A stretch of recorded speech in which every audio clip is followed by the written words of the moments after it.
Hello everybody and welcome back to my channel.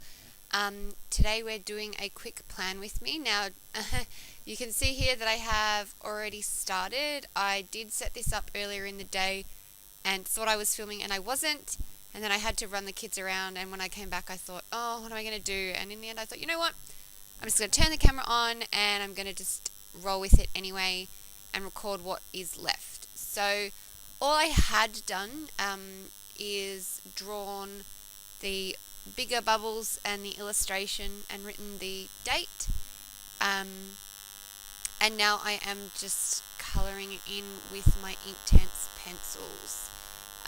So I don't always go fancy for my daily layouts, but I am trying to get into the habit of actually journaling more, like journaling as well as just bullet journaling.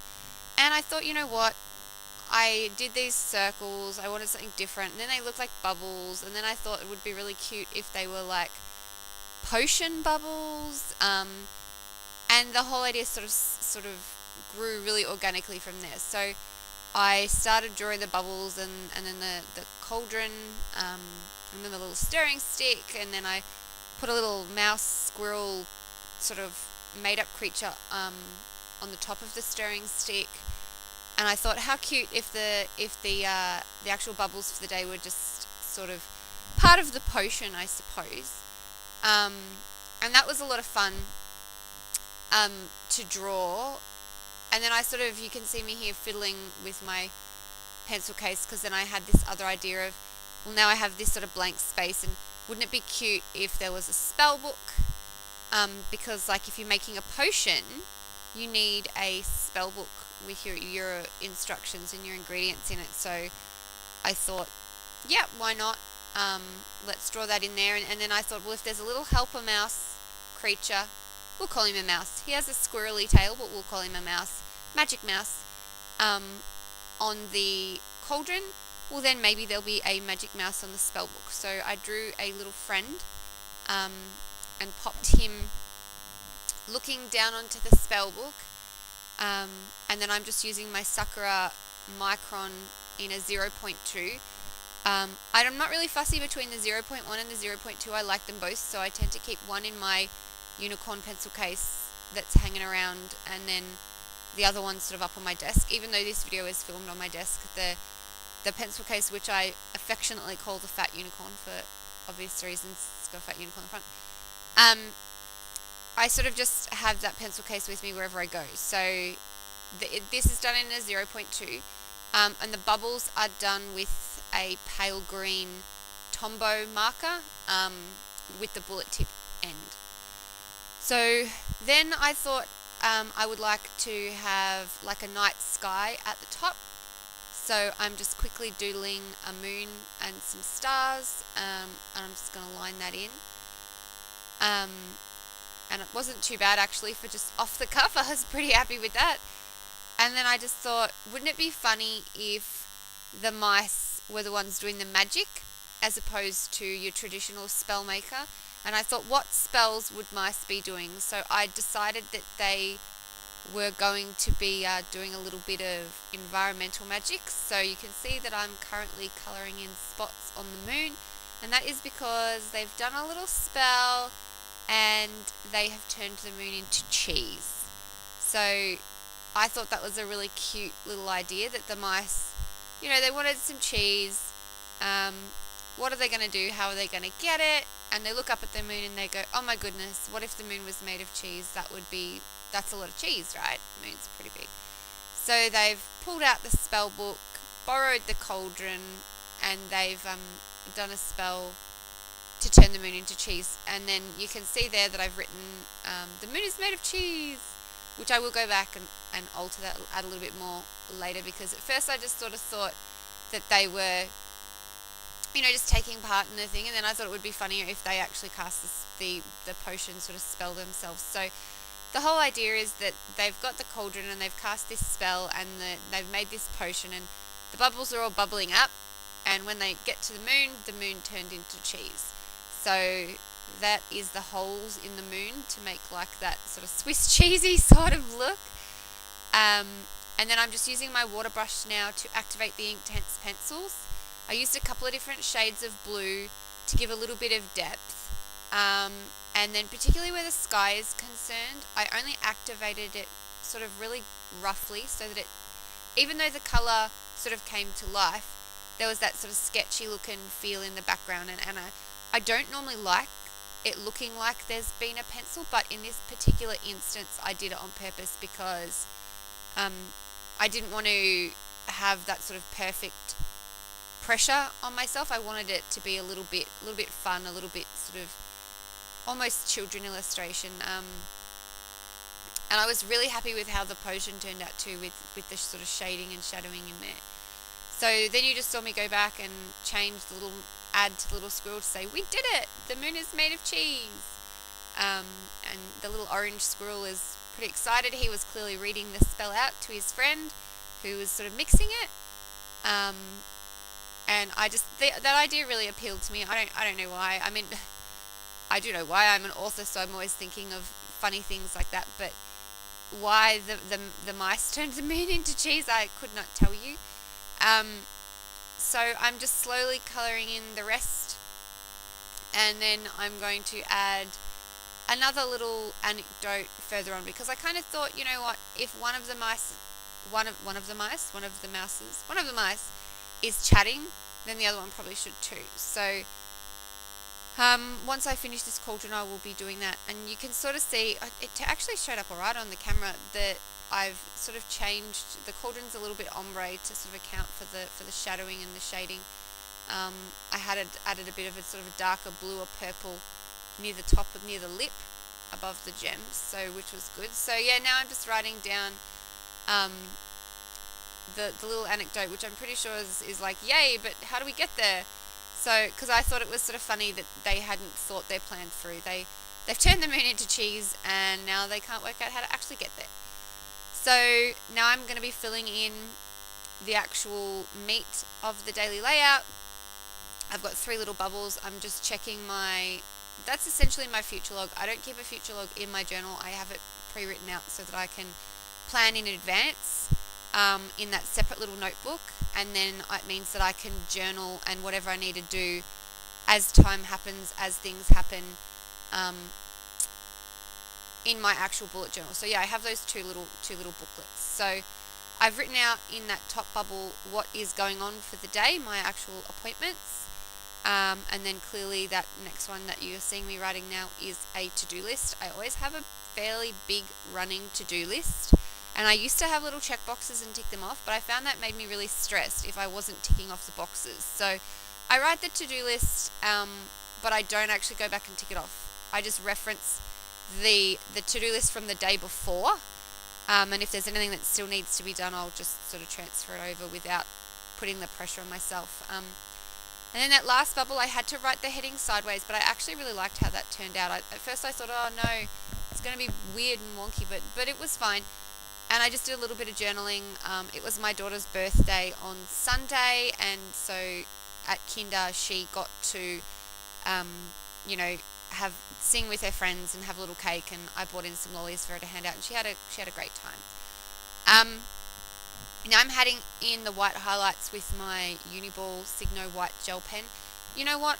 I think I've said this already, and I'll probably say it again. This gel pen, it doesn't thrill me. A lot of people use it. I don't know if it's just mine. Maybe I got a dodge one, but it takes a lot of work to get any sort of actual white to come out. And then by the time you sort of scribble back and forth, you get this sort of scrolly line, which is a bit of a pain. So I think once this one runs out, I'll try maybe the Jelly Roll, because I have other Jelly Rolls in other colours, and I really like those. So now that I finished my daily layout, I decided that I already had it sort of in my mind for a while now. Meals that I make for my family all the time, and even though I've written quick meals, that's anything within an hour and a half. But that's from me deciding to make it, to actually putting it on the table. Because I don't know if you guys do this, let me know maybe in the comments down below or not, but I get into like a meal rut where I make like the same 4 or 5 meals over and over and over and over and over, and I like to meal plan in advance. When I'm doing my groceries, I'll plan out a whole week's worth of meals and buy accordingly. But after a while, there's only so many times you can have the same meal week in and week out before you start thinking, oh my goodness. So I wanted to keep like a master list of meals that the kids and, well, all of us really, but mainly the kids really liked. You can see there's the rough draft of my list. I was trying to find where's the most comfortable position to put it. And I just wanted to write down, the actual meal itself and then just how long it takes me to cook it. And that obviously doesn't include any sides that go with that, but it's enough for me as a reference. It's not a recipe book, obviously. It's just enough for me as a reference when I'm planning the meals. I can flip to this spread and go, oh yeah, we haven't had risotto in like a month. Let's do a risotto this week. So that's really something that I wanted to formalize, because I'd been writing that rough list over a few weeks, thinking of ideas, and there'll be more meals that I'll add as we go. I'm really big on like having a recipe book and flipping through it and picking a meal and then trying it, and then if the family likes it, putting it on the list for sort of a regular thing. And we have a lot of allergies in our family. I have fructose malabsorption. I can't even say that. So all the meals have to be fructose friendly. Me and my hubby and both my kids we're all lactose intolerant. And the kids and my husband are also gluten free. So I have to do all of my cooking from scratch.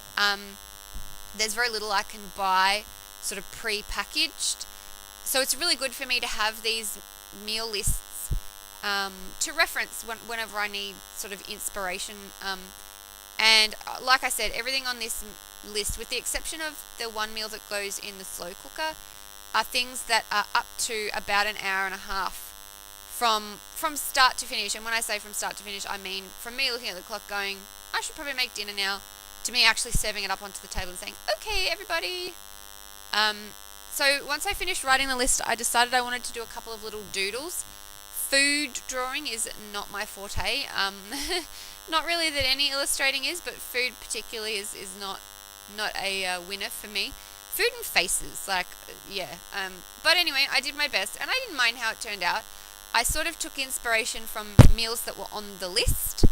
And so, I've got a little bowl of soup and a taco and a hamburger and an apple and a pizza and some really weird looking like Flintstone drumsticks. But I was pretty happy with how they turned out, and I just decided to, even though this paper of this journal doesn't take my watercolors very well, because the illustrations were so small, I decided to wing it and use my watercolors, because I do really love them. And I also love my Inktense pencils, but the watercolor, if you're watercoloring straight down, you kind of skip that step of coloring with the pencils first and then painting to activate them over the top. And I love the Inktense, but there are times when I'm just too lazy, especially since I did the whole daily spread before that with them. I just kind of went, you know what, I'm just going to give these a crack. And especially since I've expanded my palette recently, I'm still trying to get used to all the different colours and where they are and what they do. And so yeah, it was a good opportunity to do that.